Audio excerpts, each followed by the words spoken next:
Welcome all our Torah Anytime viewers. We are on the second class, series on Mashiach. This topic in itself could be a mini series in a series. Think of it as like a dream in a dream. And but it's the end of days. The title is going to be the end of days. What happens at the end of days? All the prophecies. How do we understand them? How do we prepare for them? How do we know it's coming? And I don't want to sound one of those people like, those rapture, like, it's coming, the end is coming. But literally the end is coming, If I sounded less crazy saying that. When we're going to look into this, the more that you see, all these signs, by the way, we're going to speak about the signs that either the Zohar says, the Gemara says, or the Tanakh says. When you look at these signs, you're going to literally be like, you would think that you're reading a newspaper from today's day and age. So it's going to be obvious, not only for me now, but it's going to be very obvious for you. And once we get through this series, it's going to be very obvious for you that like Mashiach is literally at the door.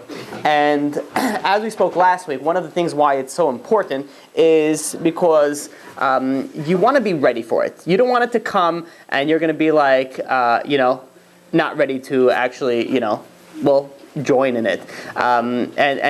So for that, we'll start with the first Gemara. The first Gemara in Masechet Sanhedrin, page 98. It says that Rabbi, he was, it says that Mashiach should come, but I should not see him. Which is obvious question. Why would he say that? Why wouldn't he want to see him?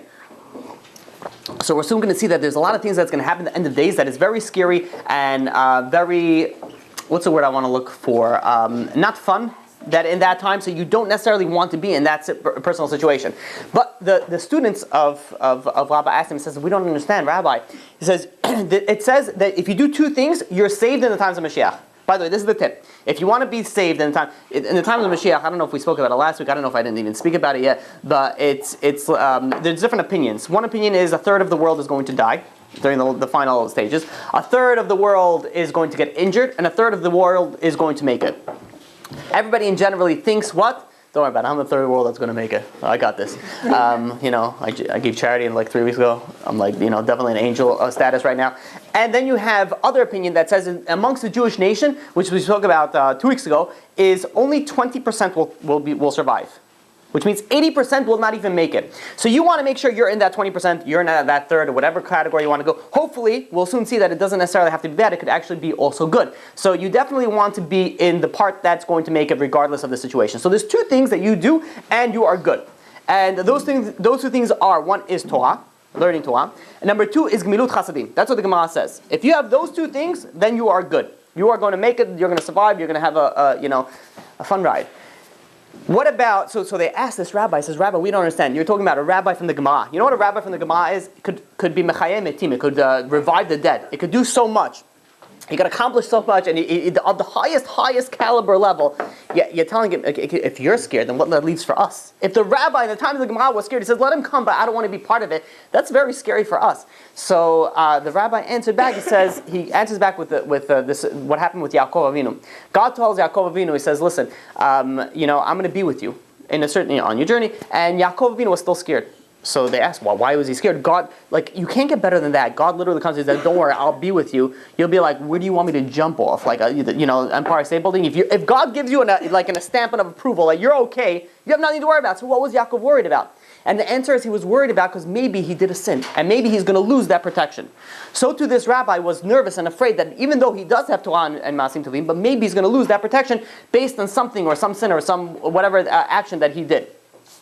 Why do I say that right off the bat? Is because when I first started and I said, I don't know about the girls, but definitely for any guy that's listening to this, guaranteed 90% of the guys, when I said you need two things and you'll be survived in the times of Mashiach, you need Torah and Masim Tovim, 90% of the guys said, phew, all right, I'll make it. I'm good. Yeah, I learned 6 weeks ago for an hour.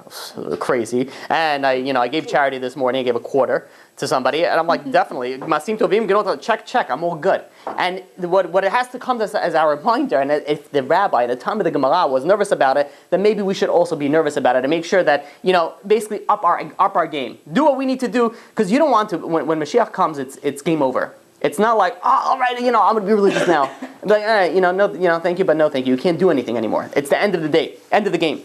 So the time for when Mashiach is actually supposed to come is actually is a closely guarded secret. A secret so good that no one knows. Because you know what they say: if you want to let some information out in public, you tell one person, don't tell anybody, and that's it. Everybody knows about it. But this secret is so good that nobody knows about it, so no one can tell anybody. So it's a closely guarded secret that no one knows about it. And however, the Torah says, and does gives us signs to know the proximity of it, and that's the goal over today and the next few classes that we speak about Mashiach on trying to understand these signs. What do these signs mean? How are we to understand them, and how are we to learn something out of them? So I want to share with you that we'll go first in brief. And by the way, if you go on, you go online, you read books, you read anything that on Mashiach topic, you will see that there is tons of, first of all, there's tons of information. It's a hot topic. People love it. End of days, ooh, it's scary, yeah, what's going to happen? The sky's going to fall down. Everyone's like, everyone's all into it's like the bad gossip. Everyone's on yeah, this is what I don't, it drives me crazy. Like, when, the whole thing about gossip is you tell somebody you want to hear some bad news, the person's face lights up. It like shines. Like, oh, yeah, what you got? What you got? Yeah, tell me, please. I've been waiting for it. All of a sudden, you're so happy. Your heart starts pounding. It's like butterflies. You're like, oh my God, I'm going to hear some bad news. And people thrive off this. It's weird, but you have certain topics that become a hot topics. Sometimes for a good reason, sometimes for a bad reason. I'm not saying this is good or bad. It's always good to learn what you enjoy. But it's an interesting thing to think about it. But it says in the time before Mashiach comes, there is going to be a lack of scholars. There's going to be a lot of troubles after troubles after troubles. There's going to be famines. There's going to be poverty. There's going to be nations provoking each other and fighting each other. Right? If you know just a little bit what's going on in the world, then you know that nations fight, provoking each other. It's like everybody's like touching like on the nuclear button, seeing who's going to pull it first. It's all, we'll soon see what's going on in the Middle East, and we'll speak about Russia, we'll speak about a bunch of current events. So, when you look at the world, it looks as if God is asleep. And this is what it classifies as the birth pangs of Mashiach. This is what actually happens before Mashiach comes. So, this is also why when you see, when we're going to read, how much terrible things are supposed to happen before Mashiach comes, it's no wonder that the rabbis, what they said was, be like, let it come, but I don't want to be, I don't want to see it. But at the same point in time, not only do we want it to come, we have to anticipate it coming, regardless of everything that we're going to speak about that's bad or that appears bad. The point of going through this is that all the troubles and the agonies of the birth pangs of Mashiach, we have to realize that it's not unavoidable. We could avoid it. It is possible that everything can be avoided if we do what we need to do. There is also good signs that Mashiach is going to come. Number one, there's going to be a good prosperity. There'll be a lot of wealth in the world. And if you realize, it's very contradicting to what I said 30 seconds ago. I said first poverty, famine, and then wealth. But if you just look at the world, it's 100% true. There's a world has you look at America, Baruch Hashem has tremendous wealth. And you look at places, outside of America, is tremendous poverty, famine. You look at the world where we have over here, where I don't know what McDonald's throws out, or what the amount of garbage of food that is good that we get thrown out, and people over there would have died for it. So you see famine, you see poverty, and you see wealth at the same time. But you don't even have to look that far. You look at our society, right? Wherever you are, one house, multi-millionaire. Next house, struggling to put food on the table. The house right after that, a multi-billionaire. The house after that, you look at in the same community, you have such a wide variety of different population. First wealth, and then poverty at the same time. So the furthermore that there's going to be before Mashiach comes, there's going to be a renewal of Torah study. Which, if you know anything about Jewish history, there is so much Torah study nowadays. You look at Israel. You look at even in America. Forget about even going too far. You look at every corner is another shul. Some of them have learning programs. Some of them have this, but the amount of Torah that we have nowadays is unprecedented. And you also have that the gates of wisdom will be open. The gates of wisdom above and below. And there was a calculation done of when is exactly these gates of wisdom supposed to be opening up and things like that. And it turns out it was right around the time. It was in the mid 1800s, right around the time with the scientific revolution. I think it was at that time, right? What? The Enlightenment? Before not the Enlightenment. The Enlightenment was just, was. I'm talking about the actual, well, maybe it correlated. Where all of a sudden, you had science, they created a wheel, right? That was awesome. Like like whatever it is, I don't know, 600, but like you're talking about 2,000 years later, then they created a wagon. Like they're slowly, and then all of a sudden you have like airplanes, trains, cars, cell phones, things that just like it's obvious that where did all this information all of a sudden come from? We've been around for 5,000 plus years in this earth. And in the past 200 years, we have more scientific discoveries than we had in the past 5,000 years combined. So you think about it, like where did that come from? One of the reasons is that the gates of wisdom was opened up. There was a wellspring of knowledge that God allowed to come into the world. And if you think about it, even if you take it a step further, you look how it's preceded. You had in the early 1900s. So you had technology was coming out, and then I don't know when the black and white TV came out. The black and white TV stuck around for a while. You had a radio for a long time where everyone watched the radio, and then all of a sudden you have like in the past like 20 or 30 years the speed of technology. It doesn't even make sense anymore. It's like crazy. You have a phone. If a phone is out for 3 months, it's old. It's not even worth so much anymore. Unless it's an Apple iPhone, and those things hold value. But most of everything else it's worth almost nothing. You take a phone for the 2 years old, it's useless. It's nothing. It's useless. You take anything of technology, it's so fast. Even you look at cars, which everything, and you think about it, these things that they need, it takes time to pass. They have regulations and all these things. But you look at the speed that it goes. Self-driving cars, they have, and they already have it. There's some. You look outside in the parking lot. There's one. Self-driving cars. Tesla's driving itself. Yeah. Thank you. See, you could do it, and it drives itself to your location. Take a nap. It's like autopilot, but yeah. So you look at it's scary. By the way, they're considering also. I saw an article today about a taxi in a drone.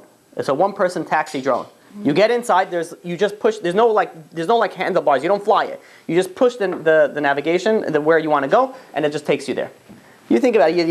It flies. Yeah, drone. So it has the four. Where are they having this? I don't know. I didn't read that. It's still in research and development, but it's something that it appears to be close. But who knows? It's not going to be for civilians, though. No, I think it was meant for civilians. I don't know. It's probably, who knows, in some. Robot nurses. Oh, really? Yeah. They're having that. What? You know what? It's funny because you talk about China. China's is first of all, they're so much smarter than Americans. It's like they wake up at 3 a.m. to practice the violin for 6 hours, and then for 12 hours they do math. And then for the rest of the time, they're like ninjas. And and then you go over there, but they're so smart. But then you have them, that they're putting the iPads together, right? These phones. Thank you for the Chinese little children and Kindle. Thank you very much for making my phone. What do? It's so, it's like literally, but you know how bad it is? Talk about poverty and wealth in one place. You know that they have to put, where they assemble these things, that they have to put, they put nets around the buildings. So when people want to commit suicide, they sort of bounce right back in. So it's ridiculous. You have people that own these factories and things. You have wealth, and then you have poverty in the same thing. Exactly what the times of Mashiach is going to be. But I don't know how we got to Asians. Anyways, so yeah, okay. Scientific. Oh, also there's going to be. There's something very interesting that it's one of the prophecies is in the future Jerusalem is going to expand and it's going to take over the entire Israel as we know it today. Now, if you went to Before Mashiach? in the times of Mashiach, the Jerusalem, what used to be, if anybody's familiar with Jerusalem, it used to be the old city. The old city you could walk in a very short amount of time. I wouldn't recommend it because it's populated by not the best of people.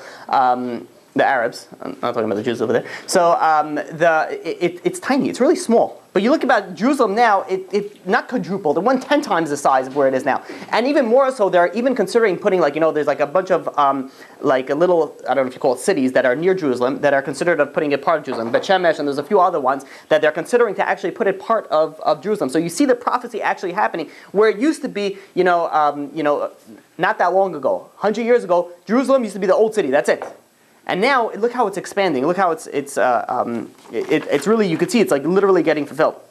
It says also, there's a pasuk in Amos, in chapter 8, verse 11. It says that in the end of days, Vishalachti rav ba'aretz, and I send a hunger to the land. Lo rav lalechem, not a hunger for bread. Velo tzama lamayim, and not a thirst for water. Ki im lishmoa divrei Hashem, but rather a hunger, a thirst to hear the words of God. And to explain this, right now there's something called the Baal Tshuva movement, which is literally, usually when you hear about Tshuva, 50, 100 years ago, 200 years ago, 300 years ago, like one person, he made a sin and he came back and he's doing Baal Tshuva. Even though, by the way, we should all classify ourselves as a Baal Tshuva. Anybody, if you sin once already and you did Tshuva, you're a Baal Tshuva. So we should all classify ourselves as Baal Tshuva, but if you look at it nowadays, it's something that is unprecedented that we ever had before. We have nowadays in the amount of Baal Tshuva is not like one or two people. There's like throngs of people. There's like groups and sects and literally communities that are becoming Baal Tshuva. And just look at what's going on in our community. You don't have to go too far. So it says in the last prophet before the next prophet, which is going to be Mashiach, says in this prophet of Malachi. And it says at the end of Malachi, chapter 3, verse 23 and 24. It says, Hinei anochi sholech et lachem et Eliyahu Navi. I'm going to send to you Eliyahu Navi. And it says, V'heishiv lev avot al banim v'lev banim al avotam. It says something very interesting. It says that the children are going to bring back the fathers. You look at it, you know how the transition, it's not even transition, it's, the way that the Torah was given over was child, from parent to child, parent to child, parent to child, and so on and so forth until the end of time. This generation is completely backwards. This generation, the children are becoming religious, and they're going and they're saying, okay, mom and dad, it's time for you to, keep Shabbat, don't do this. Everyone, they're all becoming the rabbis and the Rebbetzins of the house, and they're telling them exactly what to do. You think about it, that doesn't make any sense at all. It should be the other way around. And this is exactly what the prophet, the Malachi, is speaking about. And you think about it, it makes very zero. It makes zero sense, not very zero. It's complete zero sense. When you're young, you have ambition. You want to do a lot in life. You want to work. You want to enjoy. You want to party. You want to do good. You want to enjoy life. And yet you see young people. Just look around the room. You see young people that are coming to learn Shiur Torah when you could have been in movies and clubs and bars and who knows what. But yet you're coming to learn Shiur Torah, which is, by the way, is amazing. Thank you. I wouldn't be here if you guys wouldn't be here. But you're coming to these. It makes no sense. It makes no sense. That's why generally, you know what it is. When you get older, and then when you settle down, that's when you're gonna be. Maybe I'll become religious. Maybe keep Shabbat. When do you see that young people are starting to keep Shabbat? And you see it nowadays. You know why? Because it's the end of times. And the end of times, God is like, oh, come on, let's go, guys. We got to wrap this up. Doors are closing very soon. Time to and you see exactly the prophecy that is happening. And I don't, on a weekly basis, maybe on a monthly basis, depending on the week and the month, I get time and time again the same questions. How do I speak to my parents? What am I supposed to tell my parents? I want them to be more religious. What am I supposed to do? This is a question that the rabbis never used to get. Because the parents would be the ones that are religious, and the children that would go off. Usually the children that go off usually don't really have that many kids, or they don't care about the kids that are going, so they don't have that question that it comes back in itself. So it's really, when you see these prophecies, it should be like it's now a day and age. There's no denying the fact that it's right now. There is also when the time of the Mabul, when the flood came, there was it appeared God literally showered them with everything. They got like the people, the generation of the flood, they had wealth, they had lived long lives, they had power, they had all the desires they met, and they look at it and be like, God, what are you doing? They're sitting against you, and they're having the most amazing life. So God, works in a way that sometimes, if you're not able to open your eyes, you're not able to actually see it. And we see that also in the end of days. You see bad things happening to the Jews. There's Israel going under attack, and there's so many things. Time and again, it looks as if God is sleeping, but we don't see the full picture. You know why God gave them such a good life in the Mabul? Because God said, "Listen, you guys lost it all. You're not getting anything in the next world. I'm going to pay you back for the little good that you did over here, and you're done. Gamal, and you're finished, and that's it." For the Jewish people, there's a purpose and a reason why there is these times of troubles before Mashiach comes. God is shaping us and putting us in the right path, so we should go in the right place that we need to be, so we could be in the end of the days where we need to be, so that we would actually be able to survive that. It says also that another prophecy is in Ketuvot, and Megamah Ketuvot. Page 112b, it says that there will be, at the time of the generation of Mashiach, there's going to be accusations against Chachamim. And if you look at, I don't know what's the story now in Israel, but I know that up to a certain point, I remember a while ago, they wanted to actually draft people that are learning in Torah. They wanted to draft them into the army. I don't know if it's still that, if it's going back and forth. It's still, I don't know if it's still, it's still going back and forth. Depends on who's like. But you have over here, it's literally, you see the accusations are going against the people that are learning Torah all day. It's not that, they're smoking drugs and they're just hanging out and they're doing the wasting time. They're sitting and learning Torah all day, and yet they're trying to pull them away from that. It says also that in the Gemara in Sanhedrin, page 98, it says the clearest sign that when Mashiach is going to come is when Israel gives tremendous fruit. When it's going to give tremendous fruit. Because if you think about it, 100 years ago, we spoke about this briefly 2 weeks ago. 100 years ago, Israel was a swamp, a desert. It was nothing. It was full of malaria, full of everyone. It was a death trap. And you look at it now. If you've ever been to Israel, Israel have the most delicious fruits that you have ever tasted. You go, you eat in Israel, and then you eat over here. You like it feels rotten. It could be the freshest peach, but you're like, oh, where's the flavor? You're spoiled. Israel, it's like you take a bite and there's everything like drips all over the place, like splurt, like a gusher of a thing. It's delicious. And you come over here, it doesn't even taste good. It doesn't even. So you look at it nowadays. It looks, it makes no sense. Like Israel was a swamp. And that's why we spoke about last time, why it wasn't inhabited. Was that the right word? Yeah, let's move on. So there is, I wish I could say English is not my first language. Well, actually I could. But, it's not, it was left, like there was nobody there living there. There's a few people here, a few people there, until recently. Until once the Jews came in and they sort of put all the technology and all the scientific research, and they built up the entire country. All of a sudden now everybody wants it. It's like you invest in a business and you go and you try to ask this person for money, this person for money. Everyone says no, and finally you make it really big. Like the thing about a Facebook, be like, oh yeah, I want to lend you some money. I'm like, you know what? I don't need your money. All of a sudden everyone wants to get the part of the winning team. So, anyways, moving forward. It says that in the time before Mashiach comes, the Chachamim are not going to have peace. And what it means is, the explanation is that they're not going to have peace from the Yetzer Hara. What happens is that the general, if somebody has an evil inclination and they want the temptation, whatever it is for something, and they want to get rid of that temptation, they learn Torah. When you learn Torah, it sort of like calms the temptation down. So the Talmidei Chachamim, which have it on a high, even though they have a stronger evil inclination, but at the same time they have the Torah, so they're able to calm it down. Now it says that, so the question is why specifically before Mashiach comes is going to be more difficult for the Talmidei Chachamim, and the answer is before Mashiach comes, the evil inclination gets killed, which is one of the reasons, by the way, why is that you can't like all of a sudden decide that you're going to be religious then. Of course you're going to be religious then because you're not going to have an evil inclination. You're not going to have any temptation to do anything else. So the way that it works, and if anybody's in, I guess we could explain it in the medical field. If anybody has been, let's say, near or if a family member that passed away, the way that it works is the person gets sicker and sicker and sicker, and right before he passes away or she passes away, they suddenly get a little, you see like a little boost in their their life, their energy, yeah, and then they just pass away. And that is that. If you see that's throughout all life. There's also let's say the sun. The night is dark. When is it the most darkest? Right before the sun comes out. And you have also, for example, flower. Let's say you starve a flower and you don't give any water. Right before it's going to die, it's going to use all its last energy to produce a seed, and then it's going to die. And this is the way it generally works. Right before, and this is also the Satan. The Satan is going to die. But right before it's die, it's going to use all its power to just try to accomplish as much as he could. That's what you have nowadays. You have we'll soon see that we're going to speak about that. In the time before Mashiach, it's going to be chutzpah. There's going to be a lot of, what do you translate chutzpah? Chutzpah, I think, made it in the dictionary. Everybody knows chutzpah already, right? Disrespect. I think it made it in the Webster's dictionary. Yeah. It's like, yeah, there's I think that made the cut, like one of the Yiddish words. Only the bad stuff can get in there. A lot of chutzpah today, I'll tell you that. What's going on after the election, right? Like everyone's like, not my president, not my actress. Oh yeah, don't get me started. I could speak about that for like 10 hours just on that. It drives me crazy.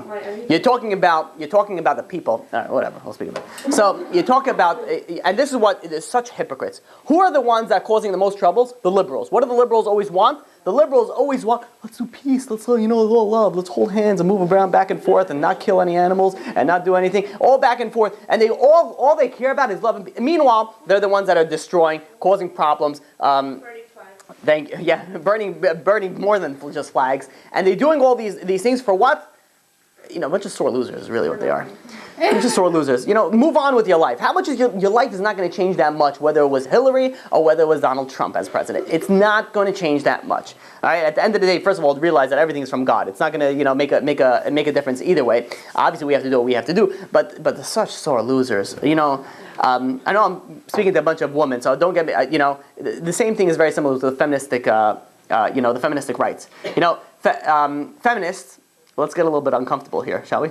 Okay. So, it's like we'll assume they want part of the good stuff. They're like, no, they still want the men to take them out, to open the doors, and split. You want equal rights? Split the bill on the dates. You want equal rights? You open my door. It's not equal rights. I want stuff that's good for me. I want more stuff for me and not stuff for you. And granted, it's not across the board. Obviously, for equal pay, so I'm all up for that. And I'm not bashing the whole movement in itself. Oh man, the emails I'm gonna get. All right, whatever. I'm not bashing the movement, but if you think about it for just a little bit, what is it that they actually want?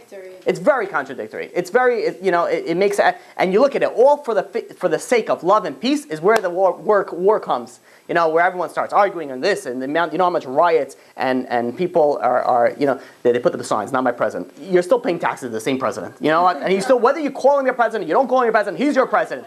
Well, you're still living in the country. Move to Canada. Go ahead. We don't need you anyways. So, we have 400 million people here.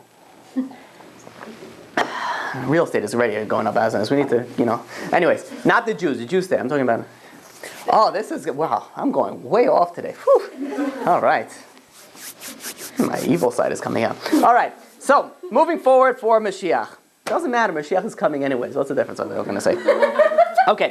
So it says also that in the time of the Mashiach, there's not going to be any more judges or policemen that enforce the Beit Din. So which means the rabbis could say something, and I'll be like, I'll find a different rabbi. I don't know if I said this story before. I had a guy that I was working with him for a long time, keep Shabbat, and he was, we're getting closer and closer and closer. And then one day he comes over to me and he says, Rabbi, no offense, but I found a rabbi I like better than you.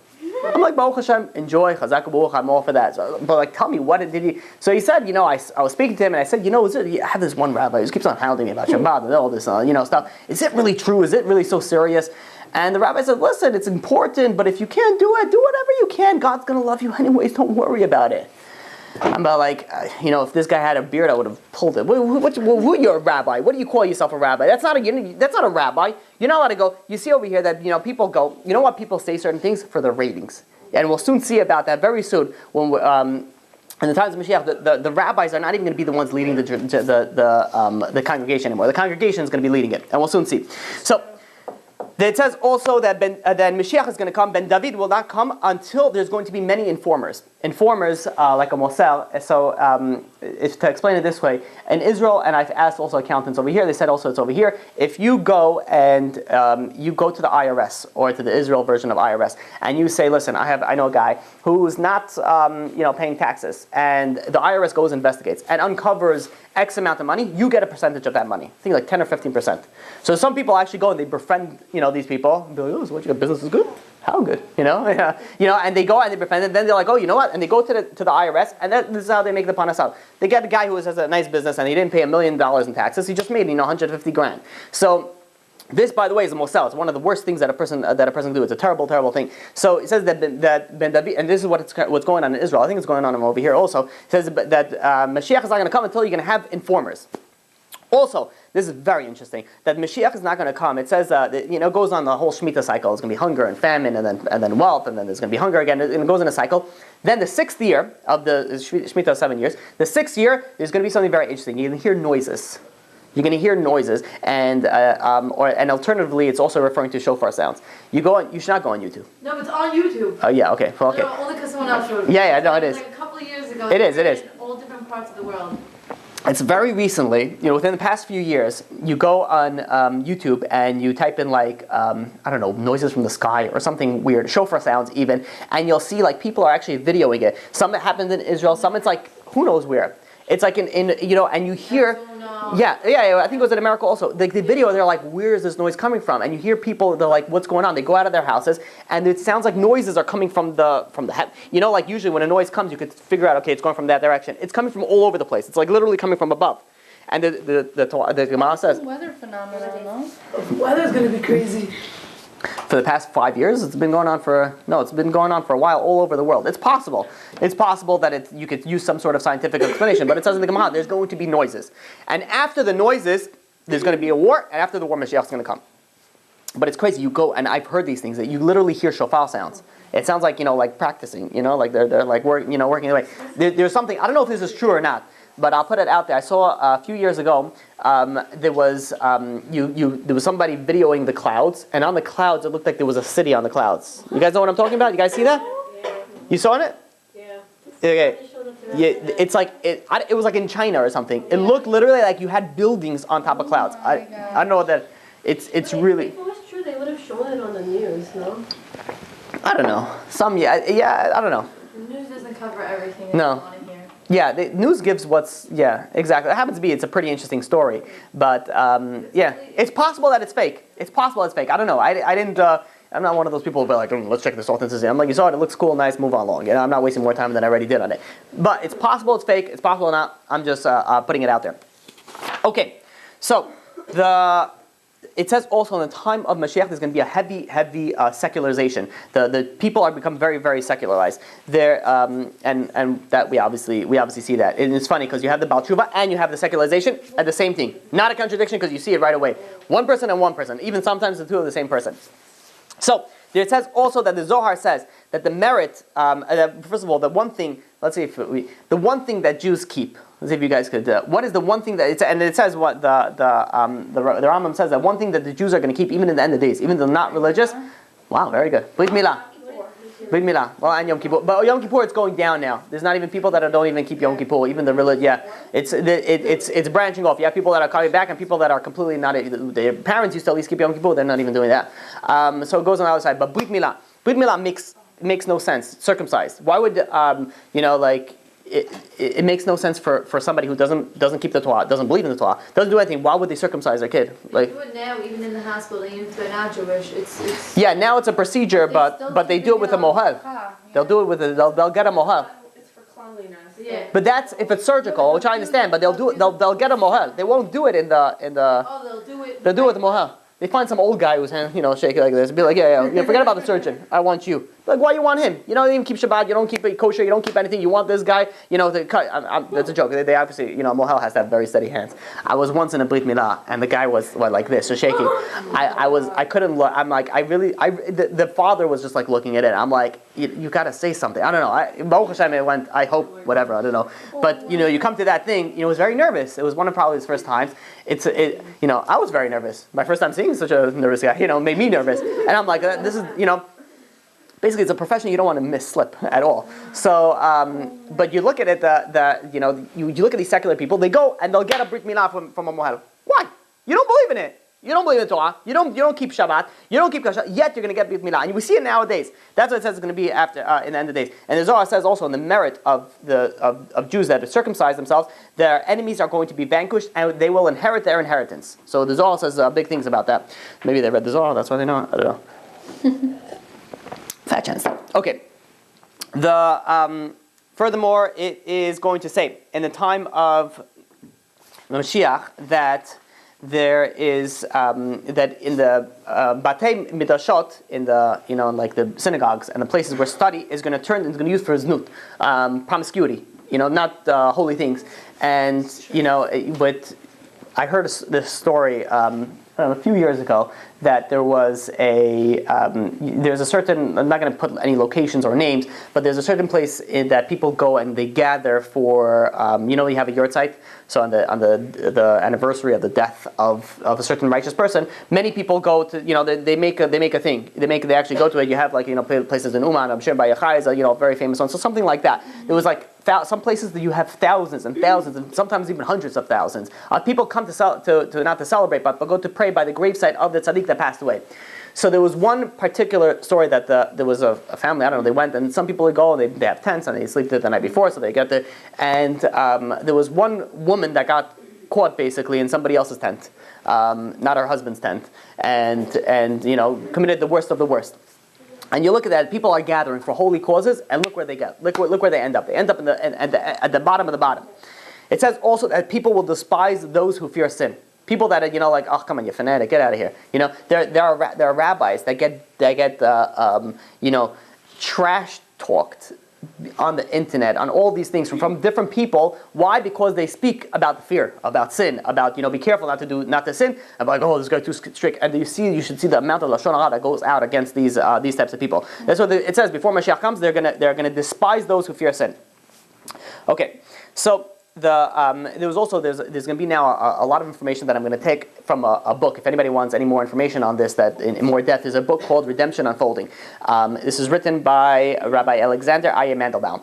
Usually, where I get my information, I usually go through, I go through Gemara, I go through the Psukim, I go whatever, there's all parts, wherever that I find it, then I go to see what the modern people, like more modern books, what they read. And I've gone through many Mashiach modern books on whatever, it wasn't to my liking.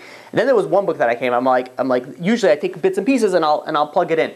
This book was so good, I literally had to put the entire book in here, like almost the entire book. He did such a great job in it. So we give credit where credit is due. So it's really a lot of this part over here that we're going to be moving forward with. It's going to be a lot of his research, his putting together, but it explains so beautifully.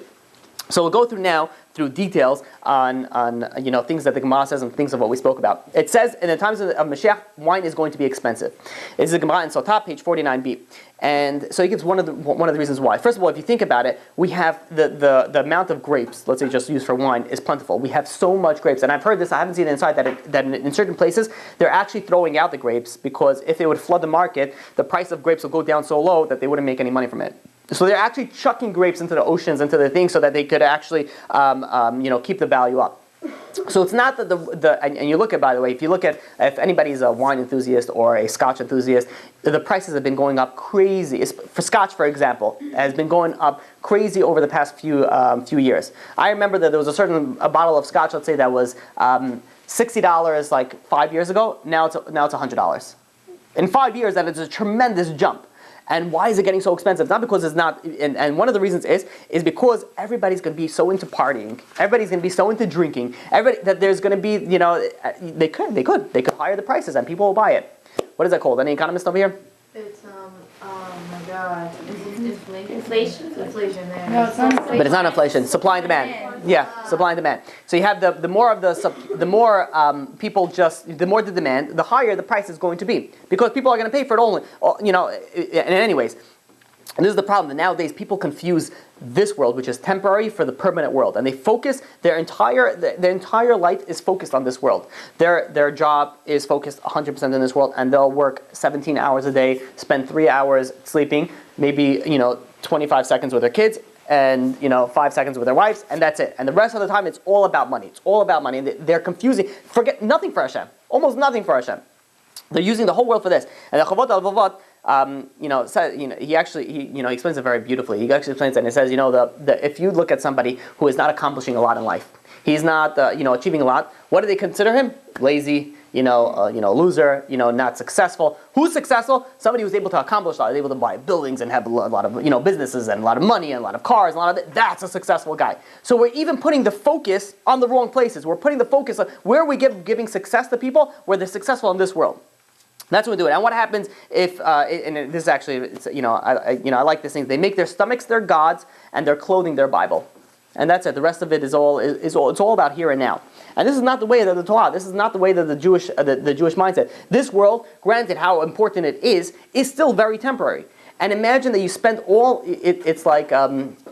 I guess you could use the best example is the example that the Pirkei Avot gives. That you have somebody who's building a mansion, and in the mansion they have beautiful, let's say, driveway or hallway or whatever it is, and they build a mansion, but it's like nothing inside it. But they spend the rest of their money, millions and millions of dollars just bedazzling the hallway. The driveway will have, all their money in and then it got to look nice. And then by the time they get into the big mansion, it's going to be empty. There's nothing in there. Why? Because they wasted their entire time and money all on the entranceway. The same thing in this world. This world is a hallway. It's an entranceway to the next world. And people are so busy bedazzling their hallway in this world that they're leaving nothing in the next world. When they come to the next world, they're going to be naked, have nothing. Their mansions are going to be bare minimum. So and even furthermore, the way that it's so, I don't know about how bad it is by the woman's side, but men. If, let's say, and I've had this conversation so many times with, I'll speak to somebody and be like, you know this person? Be like, no, I have no idea. Be like, oh no, he's the guy who drives the GX 470. The LX, you give him the name of the car. I'll be like, oh yeah, of course I know him. He's my best friend. True. It's like, oh yeah, the guy's great. People classify them not even by names anymore, but what they drive. By the way, who's the guy? Is that the guy who drives the Lexus or the Mercedes? Like, no, that's the guy who drives the Jaguar. Oh, that, of course, yeah, he's a great guy. They classify people by their cars or by their clothing or by where, not by who they actually are. And you know what's even the bigger shocker? You have these people, Jewish people, that they know everything, whatever they're into, cars, technology, what else are people into nowadays? Clothing, jewelry. They know everything about that, but you ask them what this week's parasha is. They're like, wait a minute, so Purim is coming up, and we had Shemot, they don't even know, better yet, what was last week's parasha? You were in synagogue, you were a Jew. What was last week's parasha? No clue. Why? Because they were talking the whole time during davening. They had no idea what was even going on. You have people and what are they talking about? The cars, the business, and it always, it sometimes it gets under my skin. I'm walking to shul, I'm walking in shul, and people are talking in there. What are they talking about? They're talking about, first of all, it's like if you wouldn't have said anything, you would have not lost anything. Which means is they spend, 20 minutes, a half hour talking about nothing. It's the most, it's such a shocker to me how you could sit there and talk about nothing for so long. And not only that, you talk about nothing for so long in the time where it's most important to be quiet. To shut up, to keep your mouth closed. And that's when they're going to go and that's going to say, oh, you heard about this business and this guy made money and this guy, it's not even your business. You're not even talking about your business, you're talking about somebody else's business. Probably Lashon Hara, and you're talking about that when you shouldn't be talking. And it's beyond mind-boggling to me how this works and how people are completely oblivious to this whole, the whole Torah, basically. It's like they're sitting there, they're coming to shul already, but yet they have no idea what's going on. It's like, right over the head. So, the people are living for the wrong reasons. There is also it says in the Gemara in Sotah, it says the face of the generation will be like the face of the dog. I don't know if you guys have seen this, but what's funny? I've gotten these let's say emails or things years ago, and suddenly all plugs into random things. So I once got it wasn't a video, but it was a list of pictures. You had on one side the owner and the other side the dog.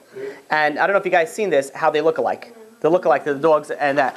And it was scary how it was actually, you see an old guy with, droopy cheeks, and then you see the pit bull, with the droopy cheek, or whatever, not the pit bull, whatever it is, the smushed face dog, that has the droopy cheeks. And for all the dog lovers out there, I'm sorry, I apologize. I don't know the correct nomenclature for, dogs. And, but it looks exactly the same. Says Rashi, it says Rashi, Pnei hadok pnei hakelev, in the Gemara in Sotah on page 49b, it says literally, they're going to literally look similar to the dogs. Literally, you're talking about, this is literally what it says. No words. It's happening now. There's obviously happening now. Yeah, and even more, he gives another interpretation. We're going to speak a little bit about the dogs. So the generation will also not be ashamed of one another like a dog is not ashamed of another. Dogs are never ashamed. If anybody, has a dog or has seen a dog in their lifetime, they know a dog is going to see another dog. What are they going to do? Straight to the butt. Let's smell. What do you mean? There are people over here. Well, who cares? Forget about that. You're moving. The dog's going to do its marital duties on you. Regardless of whatever it can be a dog. It doesn't matter. They're not ashamed of nothing. So too, in the end of the days, the people are not going to be ashamed. And you could see what's going on. Even the non-Jews. There's no shame anymore. There's no shame what people do in the streets. It's they do things that they'll get them arrested, that they'll get them without any problem, without any shame, without any issues whatsoever. Furthermore, it says, the Mashiach explains that a dog in Hebrew is kelev. Kelev is like kulo lev. It's all about his heart, or you could say killev. He's like a heart. Why is a dog similar to a heart? Thank you. A dog is considered a heart because a dog is a very loyal creature, and it is. I've seen. Here's where more useless information comes in handy. I've seen someone send me. This was actually pretty recent, that somebody was getting arrested, and his dog was nearby, and the dog saw that his owner was, getting put in handcuffs, something like that. So the dog jumped out of the car and started running towards the cop, and the cop went, and it was like a scary dog, and he went and he shot the dog, a few times, and it actually died. The dog was willing to risk his life, stop after the first gunshot comes to you. The dog wouldn't stop. The dogs are very loyal creatures. They're very loyal, and we see why, because they are, Kelev, literally the name is Kelev. He is heart. A dog is like a heart. And a heart is like Lowell, it has the emotions. But he says that in the times of Mashiach, you know why the people are going to be similar to the dogs? Is that outside, they're going to look like they care. But inside, they don't care at all. You hear like somebody, and it was going back to what we spoke about by gossip. Somebody's going to come over and say, I heard really bad news. And you'd be like, what? Oh my gosh, what happened? Like, this family, they're getting divorced. And inside there's like sparks flying and you're like so happy. You'd be like, wow, so I guess my marriage is not that bad. You heard about them? They're sucking up. You're like, oh, this person just lost his job. And be like, oh wow. And outside you're like, oh, I feel so bad. It's so terrible. Sometimes it lights up a little bit. It sneaks out over there. But inside you're like, there's a reason why people like gossip. You know why people like gossip? Because it makes themselves feel good. If somebody else is doing bad, that means I'm not so bad. And if I'm not so bad, that makes me feel good. And people, outside they look like they care. And inside they're like, the opposite. Give me more gossip. I want to hear it. Why? Because it makes me feel happy about myself. This is like, the generation is like the dog. Outside we look like we care. Inside we do not. Also, the Eitz Yosef explains that the leaders of the generation, which is referring to wealthy people, are going to be like dogs. Dogs are very stingy. Try giving a dog a bone and then ask him to share. See how that's going to work out well. Dogs don't even share their food, even if they have a lot. They're not going to share their food. They're very territorial. They're very and stingy people. Even like they could be very very wealthy people. I know I gave $18 this month. I'm okay. I don't have to give any more charity. But but you made like 65 million last year. No. You gotta save it. I'm investing in this. Yada yada yada. So they're being very stingy, just like the dogs. The Rabbi Saul Salanta, and this is probably one of my favorite of the interpretation of the dog. He says that give you an example. Have you ever seen you walk around over here and people walk the dogs without a leash? First of all, it drives me crazy. But my daughter is scared, petrified of dogs, which it works well for me because it gets too close. She's like, she grabs me. She's like, no, and she got the biggest squeeze possible. So granted, as a father, I do enjoy that. Granted, I probably shouldn't walk near dogs. But for that reason. But you look at a dog, keep it on a leash. If you're walking, it makes don't worry about it. The guy is safe. Yeah, safe until he bites somebody, and then all of a sudden he's growling. He's like, don't worry about it. He's very friendly. Like, why is he not stopping to bark then? Nonstop. He's like, bark, and I was like, oh, he's such a friendly dog. Like yeah. I don't know to who. So one of the things is you see the dog running ahead, and it looks like the owner is following the dog. But what happens when the dog runs to the corner and then there's a fork? What does the dog do? He turns around and looks where's the owner going to. And wherever the owner goes to, that's where he's going to go to. The same way as the leaders of the generation. You have a leader of generation, leader of a synagogue. He's going to say something, then he's going to look at the board.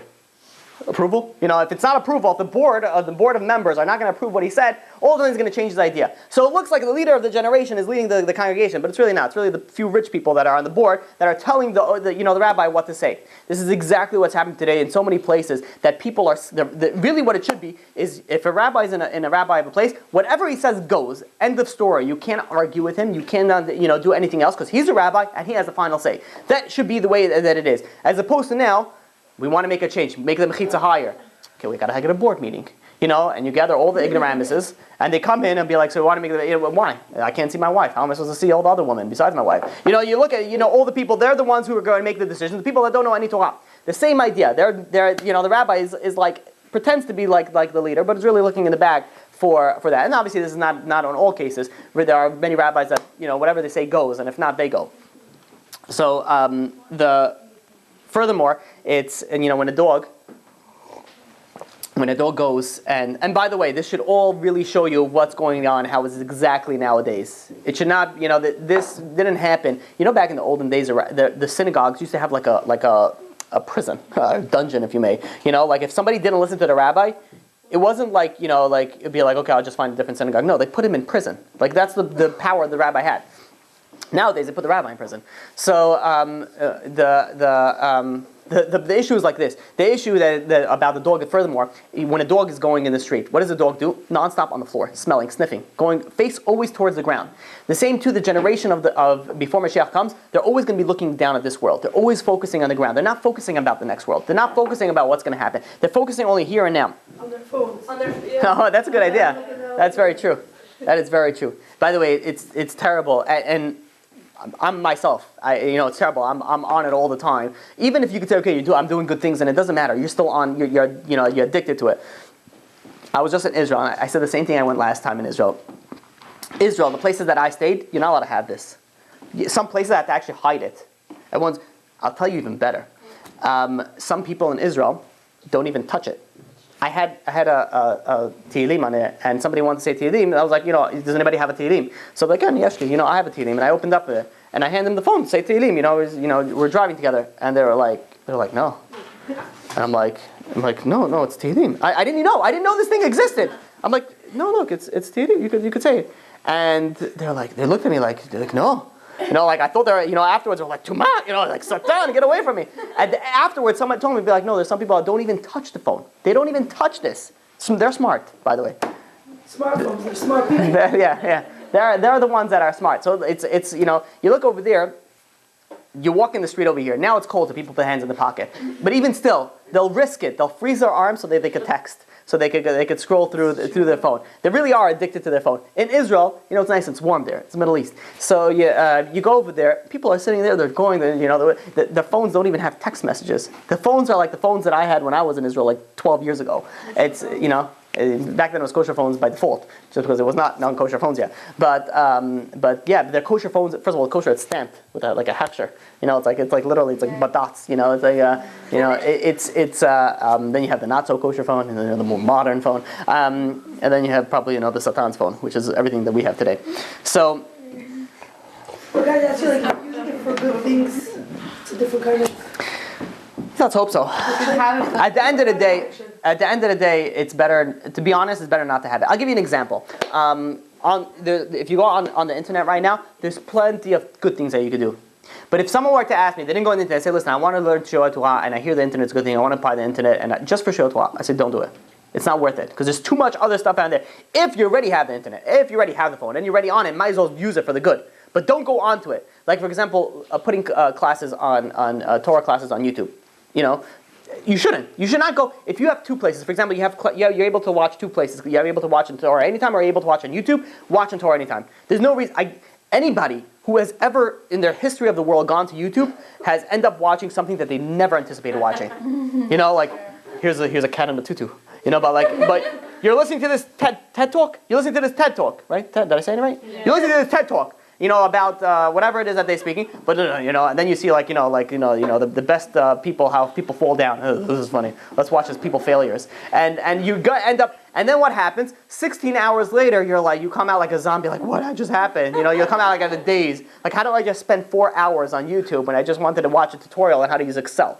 And you come out of there, and it really sucks you in. So it's definitely a bad thing to do. I don't recommend doing it. Torah anytime, it's good. You go over there, you find another interesting shiur on its recommended list. Instead of seeing dancing cats, you could learn about other interesting Torah classes. Okay, so it says it says also in Kohelet, in chapter 5, the 9th pasuk. It says Ohev kesef lo yispa kesef. Somebody who loves money will never be satisfied with money. This is so true. It's not even it's not partially true, huh? They want everything. You have a guy who's worth $12 billion, right? $12 billion, even if you fly in your private jet to land on your yacht, fly in your private jet to land somewhere else, take your private helicopter to your yacht, and then you take your yacht to your private island, and you buy constantly, non-stop, you still will not be able to use all that money. I mean, if you try really hard and you're really stupid, then you probably can. But generally, you have so much money. You're 80 years old, you have $12 billion. Why are you still working? Why? So granted, you have people that they enjoy it, that they want to do it, fine. For the non-Jewish world, fine. But if you're Jewish, why are you not in the Bet Midrash? What can you possibly do now that you need to work for? You don't need to work for Parnasah. You could go and you could learn. Okay, then you could say, I'm supporting many organizations, so I want to do it. Fine, continue working, but at least half a day learn Torah. You could take away if you have your own business. You could learn something. So you look at it, people are never satisfied. They'll work until the day that they die. The successful people, they work until the day they die, and. Because it's all, I have 12 billion, but I could get 13 billion. I can move one up on the Forbes list. And, it becomes also more about honor, more about prestige. Okay, so, I have to skip a little bit. Okay, there's also an interesting story that I saw about, there was once a fisherman that used to live on this beautiful island. I used to fish for a living. One day, this very wealthy businessman came over, and he wanted to vacation, so he came to this island. And What do rich people do on their vacation? Two lazy sports. Either fishing, where they don't have to move much, or golfing. I don't know why golfing is even called a sport. And don't let me get on a tangent. Okay, so, gotta focus, Mashiach. So, no, I got golfing, right? So, I just, you can't call it a sport if you hit the ball, and then you go into a car, and you drive to the next time that you flick the ball again. I'm sorry, that's not a sport. That's not something, people, cheat themselves. They really do. Yeah, I'm going to do exercise today. I'm going to do golfing. And it's funny. You listen to the commentators of golfing. It's like you listen to commentators of soccer. It's like literally listening to someone who's on cocaine and a very, very, very high, just screaming the whole time. You don't even have to. And the ball went to this and pedal, go. And everyone's like, oh yeah. Golfing, it's like you hear like the microphone. It's like shh. It's like and you hit the ball. It's going slowly. Oh, it's a birdie. I heard one comedian says if everyone's even a little bit more quiet, maybe we could hear the grass grow. It's literally people watch this also. People watch a sport that's not even a sport. I have nothing wrong against golfing, by all means. If that's what you enjoy doing, I don't like golfing. I don't have nothing wrong with it. If you enjoy doing it, you take that chazakabo. It's not a sport. One thing, if it's enjoyable, good, enjoy. It's not a sport. All right. Sport is something that you have to sweat for. Unless you're jogging from one place to another, then call it a sport. When you're taking a car service to the next spot where you have to hit it again, and then you're taking another, whatever. Anyway, so the fishman he's fishing, right? The other lazy sport. So again, not a sport. When you're sitting on drinking beer, it's not considered a sport. So unless you're actually taking a spear and you're diving under the water and you're trying to manly just kill the fish, then fine, then it's a sport. So he's going and he's sitting under on the beach, and this businessman comes over to him and says, how you doing? He watches the guy for 7 hours. He's got his hat down there, he's got a little pipe, a little cold beer. He drinks over there, he catches a few fish, puts it in there, and he's ready to close up shop. So the businessman looks at him, he says, I don't understand. He says, why don't you go into the boat? And if you go into the ocean, you could catch a lot more fish. So the fishman looks at him and says, why would I do that? The businessman says, what do you mean? If you do that, then you'll make more money. And he says, but what would it gain me afterwards? He says, no, if you make more money, then you could be able to buy 2 boats. And then you could hire people, and they could also go out there. And he says, again, what would I do? What would be the point of that? He says, and then you could get a bigger boat and nets, and then you could, get more fish. And the fisherman says, but what would be the point of all this fish? What would I do with all this fish? You'd have a warehouse, and then you could ship worldwide. You have a big business. And he says, but what would be, why would I need so much of a headache? Why would I need that? He says, I don't understand. He says, I'm giving you great business advice. Then you can have big businesses like me, and you go vacationing like me. And so the fisherman looks at him and says, you're vacationing where I live all year long, and the things that you're vacationing, I do all year long. So why do I have to go in a full cycle to get where I am right now? The fisherman was a smart man. He says, I'm enjoying life right now. Why I have to work so hard to get all the stress to do all that to get where I am right now? I'm right here right now. So the same thing is with people in this world. They go and they focus like the businessman. They think like, okay, we're going to do more, and we're going to get this, and we're going to get this. At the end of the day, you're going in a full circle and only ending up at the same place that you came, and that's going to end up 6 feet under. So if you look at the most of the wealthiest people that ever lived, of the smartest person that ever lived until the time of Mashiach, is Shlomo Melech, King Solomon. What it says in Kohelet, chapter 23, verse 23. Sof davar hakol nishma et alakim yira vet mitzvah shemo ki zeh kol ha'adam. He had money, he had power, he ruled the world, he ruled everything. He even ruled the demons. And he had the power of everybody. You look at the smartest guy who had everything. He says, you want good advice? Don't chase money, don't chase all these things. Good advice, what you need to do, fear God. Fear God and do the Torah, do the mitzvot, because that's the end of everybody. That's the end of the thing. You want to take good advice. There are people that listen to Bill. Oh, it's so funny. You have like someone who's very, very wealthy. All of a sudden, he's a genius. He knows everything. The guy could be so stupid. By the way, this is not wealth. Doesn't equal. I'm sorry. Education, smarts, intellectual. Being intellectual doesn't mean that you're going to be wealthy. Sometimes the dumbest people are the wealthiest people, and sometimes the smartest people are the poorest people. They're overqualified for everything. So it doesn't mean anything. But you look at what Shlomo Melech, the smartest man, says, what are you chasing? Everything is hevel avalim. It's nothing. It's a waste of time. Stop. Don't waste your time with that. He says this is the wealth, and in fact brings it brings a lot of problems to the person, because what happens is if a person is wealthy, first of all, they think that they earned everything. They deserve everything. Wealth comes with arrogance. Arrogance comes with pride and anger and all the other great qualities that you do not want to marry into. It's these issues that you're so engrossed in pursuing your happiness because you're able to get it, you're able to buy this, you're able to buy that. So you're so focused that all you end up doing is just digging your hole deeper and deeper and deeper and deeper into this world. If you look at the way that the world works now and how people bring up their kids, it's very unfortunate because it happens in both in the Jewish world and the non-Jewish world as well. What happens when a child finishes high school? Take your SATs. We're going to put you in college. You're going to be a doctor. You're going to be a lawyer. You're going to be an architect. You're going to be this. You're going to be that. This is what the parents are infusing into their children. And what do the children hear nonstop? The parents usually they sit around. They talk nonstop about money. All about money. Sometimes their money, sometimes mostly other people's money. About what's going on there. You see the house that they bought? The guy makes the same much as me. I don't know where he got the money from. It was an inheritance. And then you have the two, guessing, speaking about Lashon Hara about their, about their neighbor. And then you have, look at the new car he got. Keeping up with the Joneses. Keeping up with the Joneses. It's literally, it's like jealousy. It's literally, it should be just like, the title should be just jealousy, not keeping on. It's like, if my neighbor has it, then I need it also. And this is how people live their life. So, the problem is that when you're bringing your children up, and this is what you tell your children, only about money, only about this focus, only about that, then this is the only thing that they're going to find importance in. And this is why we have the nutritionist, right? Yeah, but don't worry. Okay. When is she coming? Probably soon. Okay, so you have the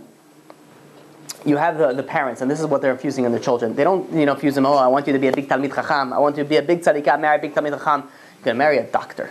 What's a famous Jewish thing? You're going to marry a doctor or a lawyer. That's what you're going to marry, right? And this is what the parents are teaching their children. So what's the children's focus in life going to be? It's going to be about money, because this is how they grew up. They could have grown up with Sfarim everywhere, and mezuzot and two on every doorway. Who cares? At all sides, a mezuzot. Everything, Torah, Kedusha, but all the parents are showing the importance of money, then the kids are going to come up with the importance of money, and guess what? Their main focus in life is going to be money. And I'm not saying money is not important. You need money. You need to be able to work. You need to be survive. But what is your focus in life? If your focus in life is only about money, then you're living for nothing. You're living to die, to have nothing in the next world. And this is why the famous part in the Torah where we bless our children. Yaakov blessed Yosef's children, Ephraim and Menashe, and the famous little switcheroo thingy. So you had Ephraim and you had Menashe. Menashe was really the older boy. Ephraim was a younger boy. Menashe, his profession was he was second to the king. He helped the king, which is his father Yosef. He was in the business world. You had Ephraim. He was with Yaakov Avinu. He always learned Torah. And Yaakov went and he blessed who first with the right hand? Ephraim, the one who was learning Torah. So Yosef goes over to his father and says, Dad, he says, this one is not, usually you bless the older one first. The older one is Menashe. And the father says, no, it's going to stay the way that it is. And there's many reasons given, but one of the reasons given is because Ephraim, the focus in life should be Simcha Elokim ke Ephraim v'chi Menashe. First, your focus in life should be like Ephraim. Ephraim, the focus is what? The focus is Torah. The focus is focusing on the next world. And then Menashe. And then this world, Parnasah and business and all those things. But that should be your main focus in life. And many people switch it around. They put the focus first on money. And then, if possible, please be religious and Jewish and make your grandmother some babies so we could have something to go to. And that's really it's a shame. It's bringing over an education that is not really productive for what it should be.